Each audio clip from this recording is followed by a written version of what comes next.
Bhir Radhina Avisak Chuchao Upagiyamano Lalitam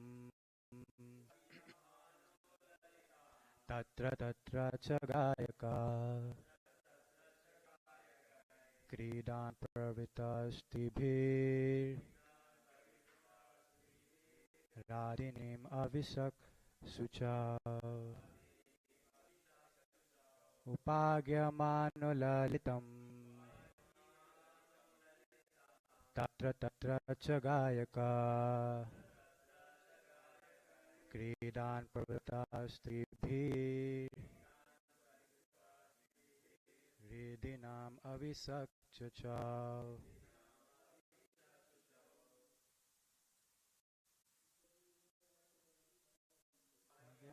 Lalitam Tatra Tatra Tagaka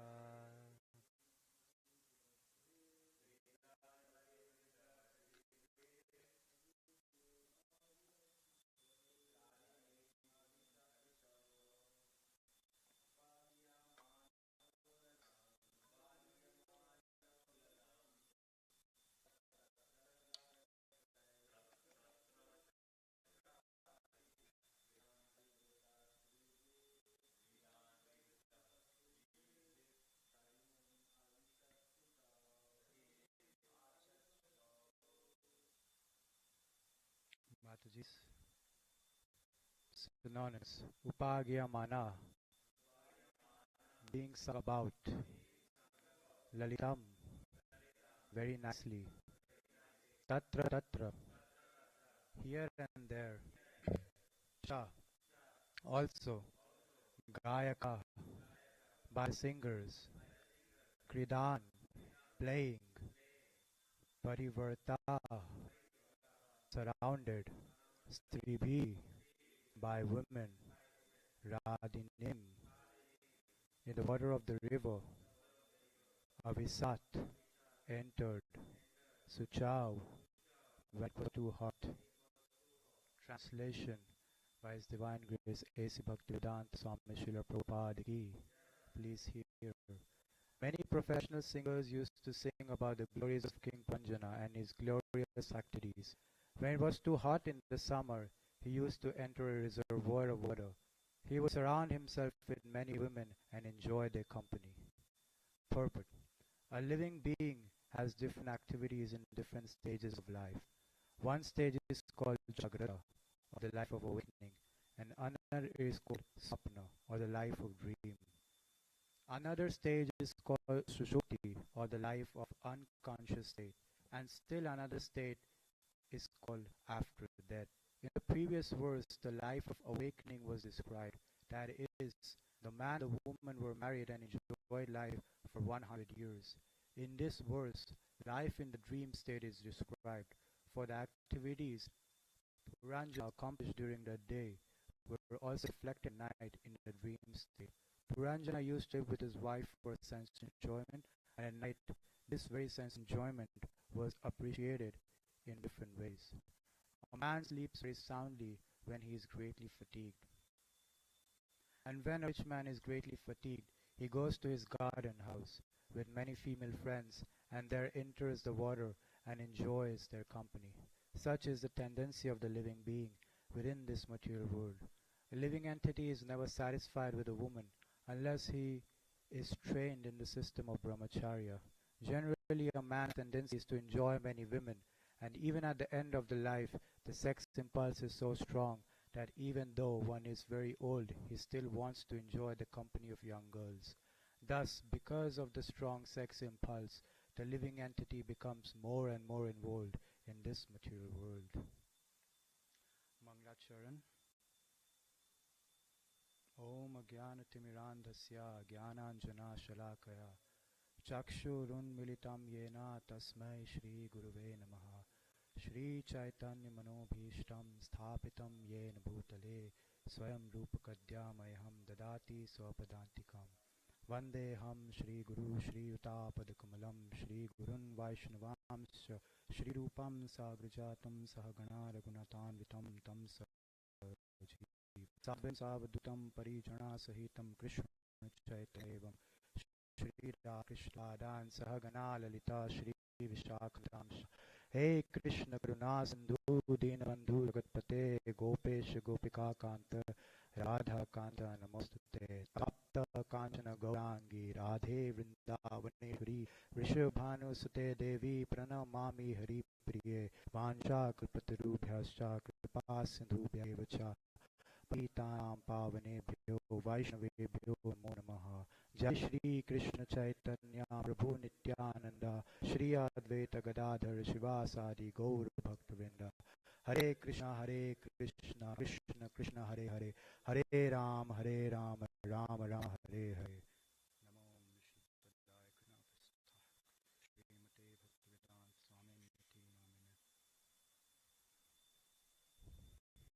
Welcome to today's class of Srimad Bhagavatam.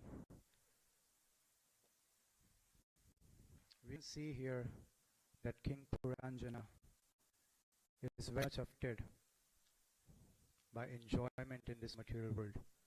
This is because of our false ego. Each and every one of us thinks that I'm a doer, I'm an enjoyer, and I'm the proprietor of all that be. In essence, Prabhupada always used to tell that we are part and parcels of the Supreme Lord, and thus we have tendencies like the Supreme Lord itself. So in some way, we can understand that Krishna is the Supreme Enjoyer, the Supreme Proprietor, and the Supreme Controller. Because we have some of his qualities, we also tend to identify as an enjoyer, the proprietor, and the controller. This is actually a disease that keeps us in this material world.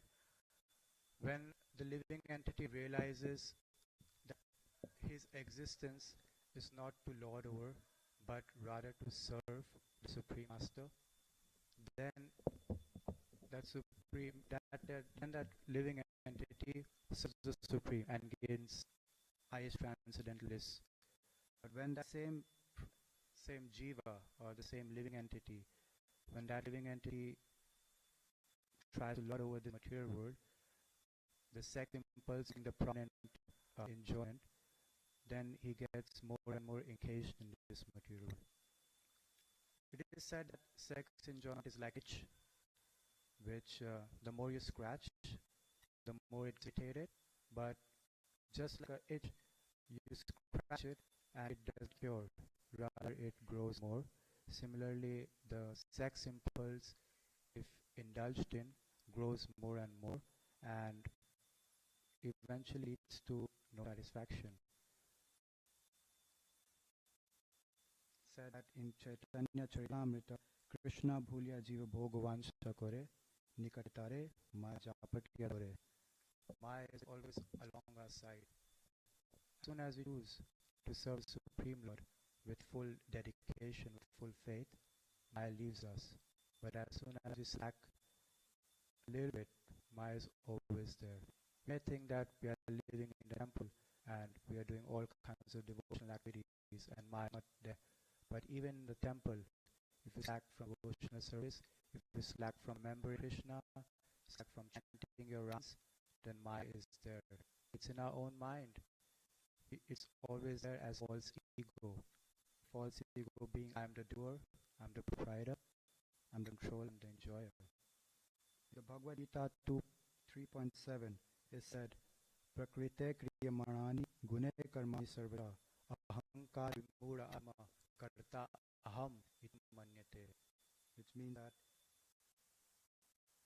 because of bewilderment from the mode of material nature, the living entity thinks that are the doer. Instead, it's actually material modes of nature is always acting. So for example, we're out there in this world and say that we have free will, right? But a lot of people say, is this thing as free will? And the reply for any kind of spiritualist from any spiritualist would be, yes, we have the free will to choose. whether we want to choose material nature or whether we want to choose the Yogamaya Shakti of Krishna or the spiritual nature. So in any case, we are always being controlled. Even when we are in service of Krishna, we are controlled by the three modes of nature, which is mode of ignorance, mode of passion, and the mode of goodness. Then we see here how Prabhupada stated that there are three stages of different stages of life, and one is called Jagrata, the life of awakening, Sapna, the life of dream, and Sushupti, which is life in unconscious state. So, and there's still another stage which occurs after death. So first, let's talk about Shupti. Sushupti, or the life in unconscious state, is basically referring to life of animals, plants, uh, all the entities that have very low degraded consciousness. They are conscious, but they are their consciousness is so low that they cannot express, cannot think, cannot communicate with us. Similarly, there is a life of swapna, which is called life of dream. Right now, we are sitting listening to this class, but outside, a lot of people might be going to work, might be jigging around or doing whatever, and they might think that I'm awake, but in reality, they are asleep because they are not akin, or they are not understanding that they have a spiritual nature. They don't know the purpose of life. So in that way, whatever they are doing is rather than rather being in an automatic mode, getting every day, taking a shower, drinking coffee, going for a jog, then going to work, then coming home, have a family, playing with the kids, then again sleeping, and this cycle goes on and on. So where is the life of awakening in that? It's said that the life of dream is when we sleep, but that is a deeper state of being where we are dreaming more. The body, Prabhupada says, is like a drug. It's it's always engaging us. It's always getting us intoxicated. We are intoxicated by our tongue. We are intoxicated by ears. We want to see good form. We want to smell good things. And we're always identifying ourselves with this body. So we are thinking that I am the body, and hence we are sleeping. And when we sleep, then whatever we have done during our daytime activities, we think about that. We have developed desires, and we try to chase that desires or to try to find any kind of fulfillment.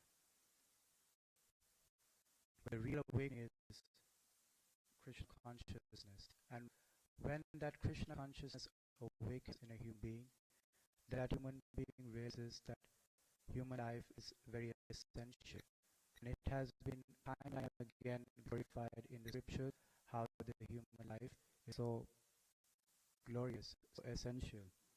For example, Srimad Bhagavatam 11.9.29 says, Lathavas durlabam idam bahu sambhavante manusyam arthadam anityam api adhir turnam eteta na patet ana nitya yavan vishreyasa vishaya kalu sarvata sat, which means after many births and deaths, one achieves a rare human form of life, which although temporary, affords one the opportunity to attain the highest perfection. Thus, a sober human being should quickly endeavor for the ultimate perfection of life, as long as his body, which is all subjected to death, has not fallen and died. After all, sense gratification is available even in the most abominable species of life, whereas Krishna consciousness is possible only for a human being. We see how King Purañjana here is basically living an animal life. He is enjoying not only with his wife, but he is also enjoying with different women in water. It's like every living entity is trying to imitate Krishna. Every living entity wants to become Krishna. That's why we see that in the spiritual world, Krishna is dancing with so many gopis, and similarly here, King Purañjana wants to enjoy different kinds of women. But the reality is that the living entity, no matter what, can never become Krishna. There is another sloka said by Prahlad Maharaj, Kumar Acharit Prajno Dharman Bhagavatan Iha Durlabham Manusham Janma Tad Api Adhruvam Artham. Prahlad Maharaj says, one who is sufficiently intelligent should use the human form of body from the very beginning of life. In other words, from the tender age of childhood to practice the activity of devotional service, giving up all other engagements. The human body is most rarely achieved, and although temporary like our bodies, it is meaningful because in the human form one can perform devotional service. Even a slight amount of sincere devotional service can give complete perfection. We see how rare it is. Prabhupada has given us this morning program. He said that chant 16 rounds, follow the four regulative principles, and chant and be happy. But he has also said in his purports and lectures that spiritual life is not easy. Although may have started this process of Krishna consciousness, is if you are not sincere, if not determined, then it may take many, many lifetimes.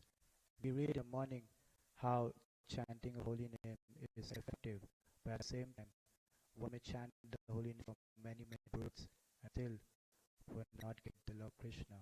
Why is that so? Because we are always an offensive mentality. We are not serious enough. We're not determined. We think that, okay, we are following the regulative principles, I'm following Vedic Bhakti, so everything is going to be alright. But there's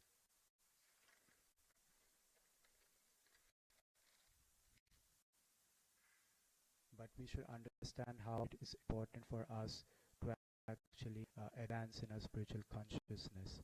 And how can we advance? Is by associating with more like-minded people, saintly persons, serving their lotus feet, and asking questions from them, and at the same time doing things which which are which do, without any desires. Uh, we may have a lot of desires, but in any case, if we acknowledge that we have desires and still keep on doing the devotional service, then our heart will clear up. So it happened to Dhruva Maharaj. He wanted a kingdom of his own, but when he started meditating on Lord Vishnu, according to the instructions of Narada Muni, then gradually his heart cleansed, and one will reach a point where there will be so much spiritual bliss that one would not want anything apart from the Lord.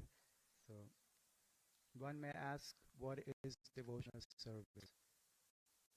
According to Prabhupada, he says that every living entity has the propensity to serve. We are always serving. It is quite natural to us. Sometimes we serve our senses, sometimes we serve our mind, sometimes we serve our family, our country, our planet, and so on. And for what? Why are we doing all these things? For fulfilling our gross sensual desires. But if this same propensity is dovetailed to Krishna or the Supreme Lord, that becomes bhakti.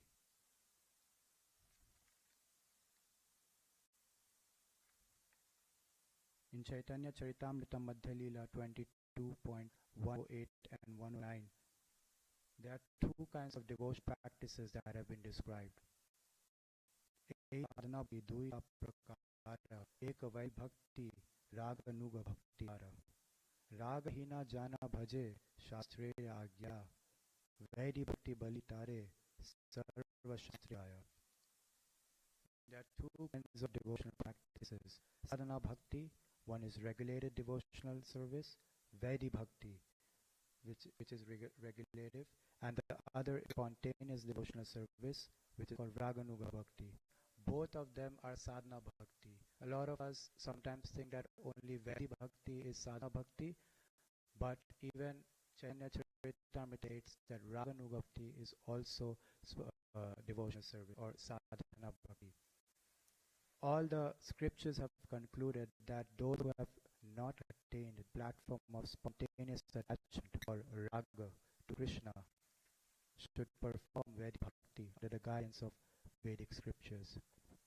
Sri Chaitanya Sikshasamrita written by Srila Bhakta Thakur, states that uh, for one who is not spontaneously attached to Krishna like us, we should always follow the scriptures and Vedic bhakti.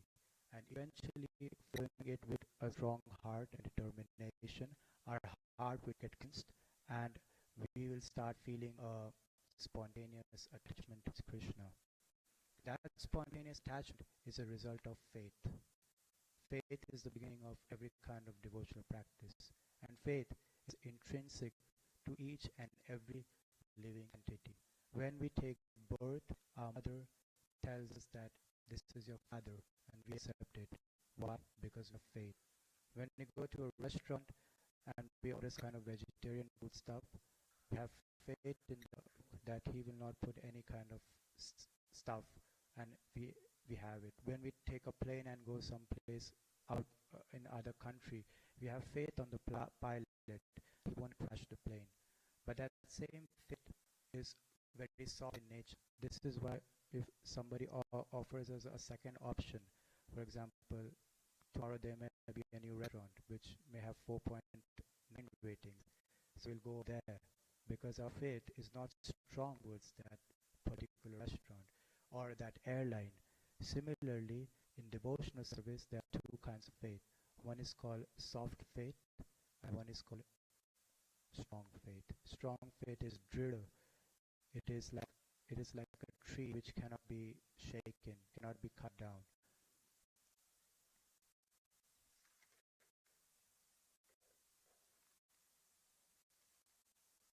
So what is the qualification of such faith? How can we develop a faith which is very strong in nature, which is unflinching in nature? Srila Bhaktivinoda Thakur says that the faith arises from two kinds of awakening.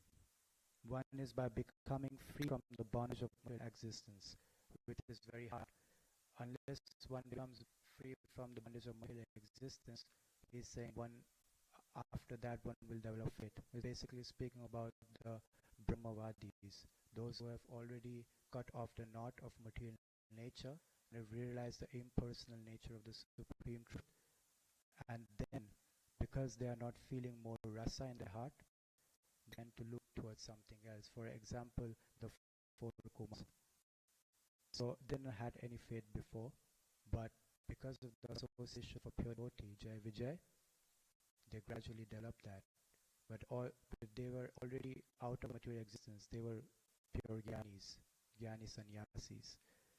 Then there's a second category, which is due to the fruits of pious activities, or what we call bhakti sukriti, accumulated over many births.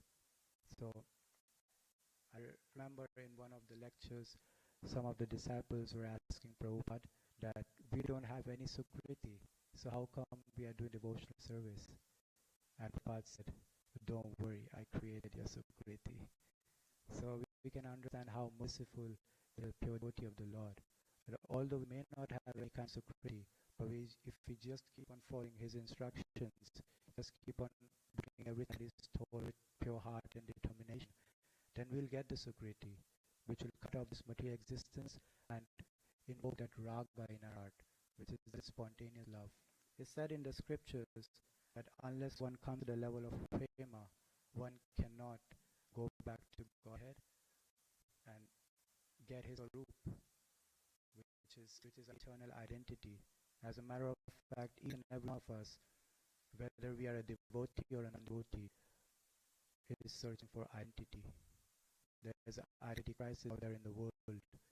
People are becoming homosexuals, they're becoming lesbians, they're doing all sorts of things. For what? Because they don't know who they are. And as a matter of fact, because of our curious nature, we keep asking, who am I?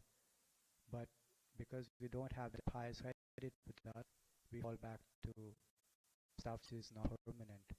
Thus, Prabhupada has stressed on the Sankirtana movement of book distribution, because we need to get to know that there is something out there which will tell your identity.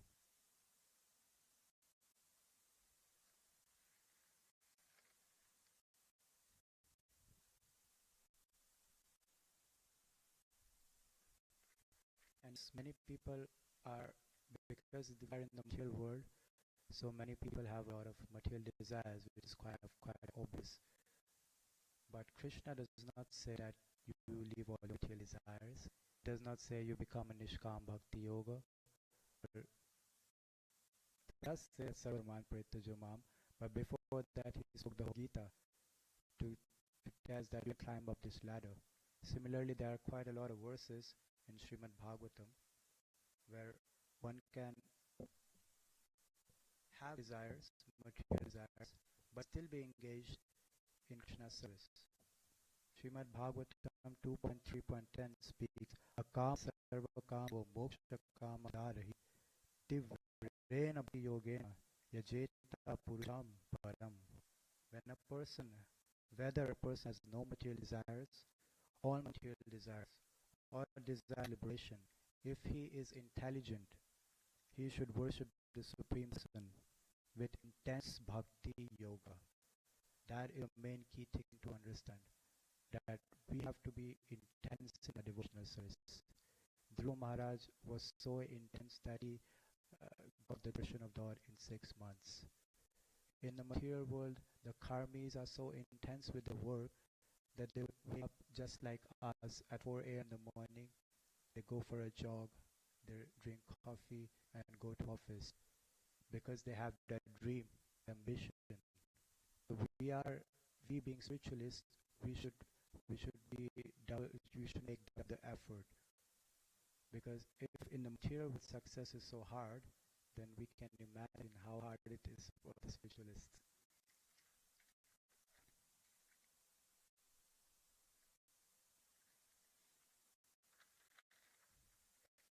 I will speak to you something about unflinching faith, which is the life of all bhakti. Because from faith, as we know, rises um, Shraddha. Shraddha is faith.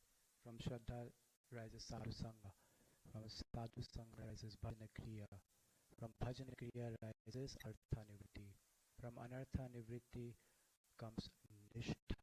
When you are in the platform of Nishtha, then your all kinds of material desires are completely broken and you are free from the material existence. From there onwards, you come onto Ruchi. Ruchi means that you start getting immense taste, spiritual taste, for hearing Srimad Bhagavatam Katha, for chanting the holy name, for performing your devotional service. From Ruchi comes Asakti. You are attached to that rasa, or that taste, with the Supreme Lord. And from Asakti comes Bhav, which is called transcendental emotion. You are transcendently communicating with the Lord through emotions, just like you are a friend, or you may be a parent of the Lord, or you may be a conjugal love of the Lord, or just a servant. But in any case, your relationship is so unique with Krishna that you are communicating with transcendental emotion and is reciprocating, not only internally but externally as well. Bharat Maharaj was in the stage of Bhav. So we can understand that even in the stage of Bhav, there's every possibility to fall down. It's because the root, the seed of material enjoyment is not yet vanquished. The seed of material existence is vanquished only when you come up to the stage of prema. And in that prema, you start experiencing different, as Mahaprabhu did. His body would be quivering. His arms would be detached from his body. He would sometimes cry, sometimes roll on the ground. It's like we see a junkie on the street and we think he is mad. Similarly, people outside will see us and think that we are mad. We get prema. So for the material world, you may be mad, but prema is can only be explained by someone who has it. Yeah.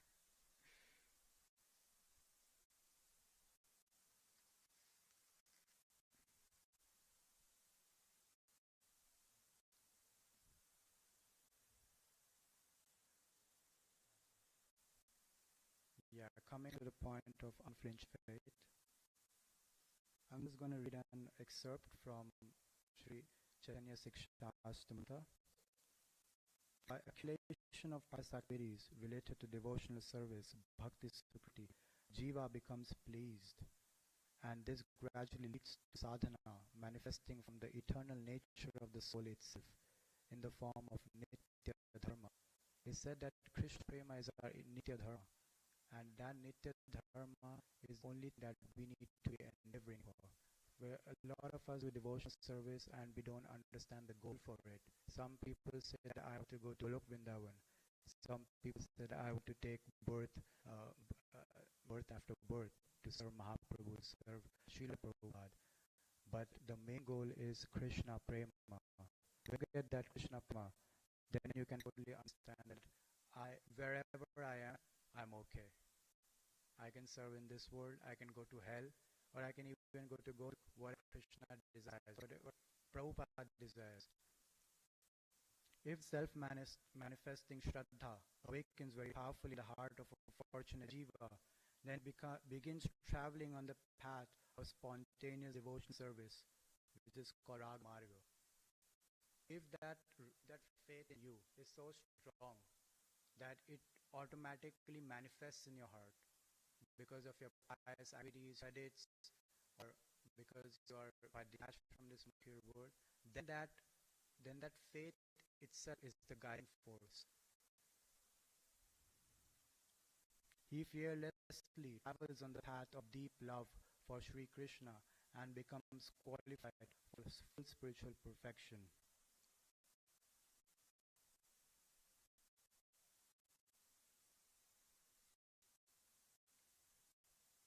However, if Shraddha is in the beginning stage and not very strong, then by taking shelter of the lotus feet of the bona fide spiritual master and following his instructions, he will be inspired to perform bhajan.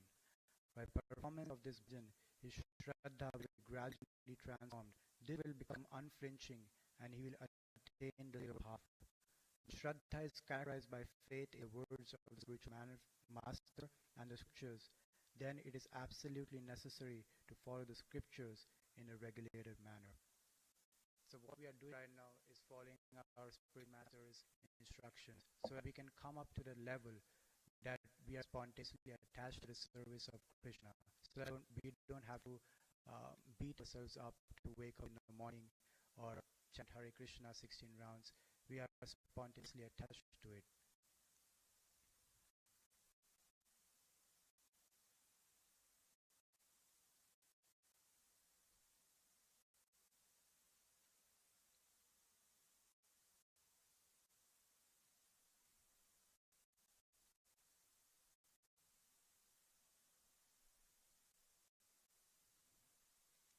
By reading scriptures and by following the instructions of the spiritual master, this very strong faith becomes not dependent on spiritual arguments. So any kind of spiritualist you see, any kind of argument he may put to you, you will become so strong in your faith, so strong in connection with Krishna, that nothing can shake it. Even a so-called Brahmavadi, Mayavadi, or the so-called Christians, they say that Jesus is the only way. But even without not arguing with them, you will be fully convinced and know that you will be fully strong in your belief. And even after coming back, for example, it happens with me that whenever I talk to Christians and I come back, then the whole day I keep going about that conversation, what has happened. And it's like, okay, I could have done better. And that point also makes sense. But all these things won't happen. It will be over then and there. And when you come back, it'll be a new moment for you. Just like we have a brahmachari with us who is a Bhav Prabhu. When he goes for book distribution, he is spontaneously doing it. He is not meandering around or giving more time to conversations which are not productive. He keeps going from point to point as if some force is guiding him from inside. His determination is so strong. The verse that Prabhupada loved often from Bhagavad Gita is व्यवसात्मिका बुद्धि एक ही कुरुनंदन बहुशाखा ही आनंदश्चा बुद्धयो avyavasayinam, which means that one who is resolute in purpose, for him his intelligence is fixed, but one whose intelligence is many branched, or he is looking for many kinds of things, his intelligence will always be misguide him. It will be always many branched.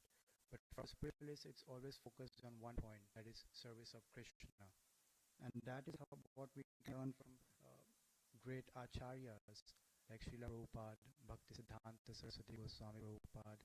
Bhaktisiddhanta Saraswati Goswami Prabhupada is said to be the ray of Vishnu. His name was Bimala Prasad, and Bhakti Thakur prayed to Bimala Devi that I want a ray of Vishnu so that can help me reach the mission of Mahaprabhu. And when child came about, it was in February 6th, 1874, and after a few months there was Rath Yatra, and back then because Bhaktivinoda Thakur was a magistrate, used to have a big house in Jagannath Puri on the Grand Trunk Road, and so the Rath Yatra cart generally go from the Grand Trunk Road. So cart of Jagannath stopped over there, stopped right in front of the house of Bhaktivinoda Thakur, and it stopped 3 days, not for 1 hour, 2 hours, 3 hours, but 3 days, and there the wife of Bhaktivinoda Thakur, she took the baby Bimala Prasad and kept it as an offering to Lord Jagannath. And Jagannath, and because Bhaktivinoda Thakur was a pure devotee, he naturally was trying to touch the feet of Jagannath, and instantly the garland from Jagannath fell onto him. And Bhaktivinoda Thakur knew that his prayers were answered. Bhaktisiddhanta Saraswati Thakur defeated the caste Brahmins. At that time, there was a big fight among caste Brahmins and Vaishnavas. The caste Brahmins used to think that just because of the birth, we are entitled to worship the Lord, and the Shudras are lowest class and they should be rejected. But Bhaktivinoda Thakur was invited to one of these meetings where there was a challenge between the Brahmins and the Vaishnavas to prove who is better. And Bhaktivinoda Thakur got sick due to something or the other, and he sent his son Bimala Prasad with Bhaktisiddhanta Maharaj, and he defeated all the Brahmins over there. Not only the normal Brahmins, but highest class of Brahmins, which we call as Smarta Brahmins. He defeated all of them. He was the topmost astrologer and astronomer of his time, and that is why he got the title Saraswati. During 1914, Bhakti Vinod Thakur left this world, and in 1915, Bhaktisiddhanta Saraswati Goswami's spiritual master Gaur Kishore Das Babaji, he left this world in order to carry out the instructions that his spiritual master and his father has given him. He, from 1914 to 1918, chanted 1 billion names of Krishna. That was his determination, that he wanted to do. He wanted to fulfill the instructions of his spiritual master. He chanted those names in a hut which was not even fixed up properly. There used to be leakages from rain, and in these rainy seasons he would just use an umbrella and keep chanting the names of Krishna. So even we understand from the mood of our beloved spiritual master, grandfather, Srila Prabhupada, he, in order to fulfill the message of Bhaktisiddhanta Saraswati Thakur, dedicated his whole life just meditating on how I can fulfill the instruction of my spiritual master. And at the age of 74, he came to United States and preached the whole message. And now ISKCON is worldwide. Everybody knows ISKCON is the household name. Everybody knows Krishna. We go for book distribution. Old people come and say, "Hey, you are a Hare Krishna. Where have you been?" that is my point is that we should have that kind of unflinching faith. Our faith, at least for me, is sometimes very strong and sometimes not so strong. But if we have that unflinching faith, then we will be more accessible to the mercy Lord Chaitanya. If we don't let our minds overpower us, then we can do great services. We can uh, we can even conquer the world for that matter. Prabhupada said in the appearance day of Bhaktisiddhanta Saraswati Goswami, it was in 1969 New York, that I'm not well educated. I'm not an expert in scriptures, and I'm just a simple guy. But my only qualification is that I follow the instructions of my spiritual master. So that shows that only from one thing, that unflinching faith, if we have that, we can actually do great wonders in this world. And that same unflinching faith will lead us to the path of Rag Bhajan. Only through the path of Rag Bhajan can we get Krishna in Glok Vrindavan. In the Madhurya Padambini, it is said that if one is perfected in Vedic Bhakti, then one can at the most attain the Vaikuntha planet of Vishnu. One cannot go beyond. Only when one transcends Vedic Bhakti and comes to the Raga platform can one enter that supreme abode, which is called Goloka Vrindavan.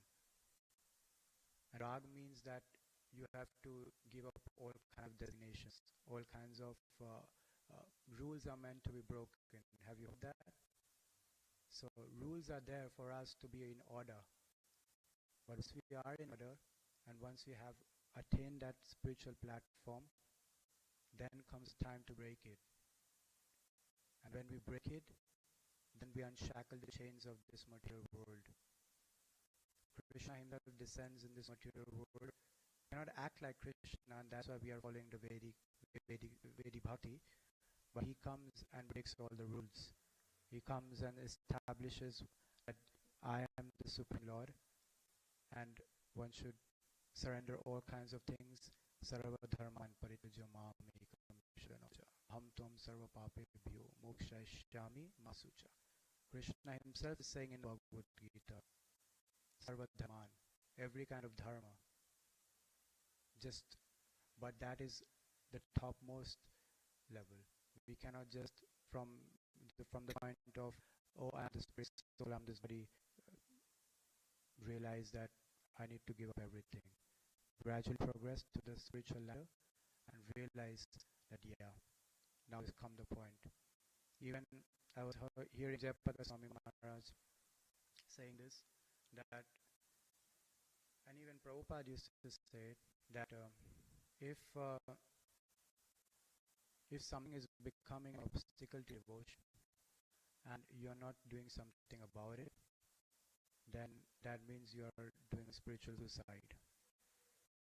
So often we'll come to a point in our lives when there will be a lot of contradictions.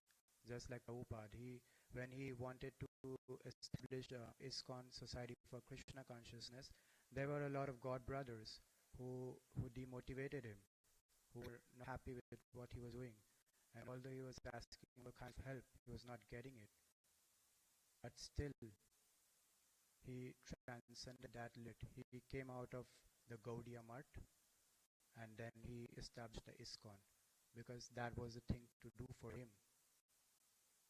We cannot imitate anybody, but we should realize that we are all on a unique path, and we have to serve Srila Prabhupada's mission. We have to do something for him. That's all for me. Thank you so much for listening. If you have any questions, comments, please feel free. I ask forgiveness if I had done any kind of offense. Hare Krishna. ग्रंथराज Shrimad Bhagavatam की जगत गुरु श्रील प्रभुपाद की अनंत कोटि वैष्णव की जय निताय गौर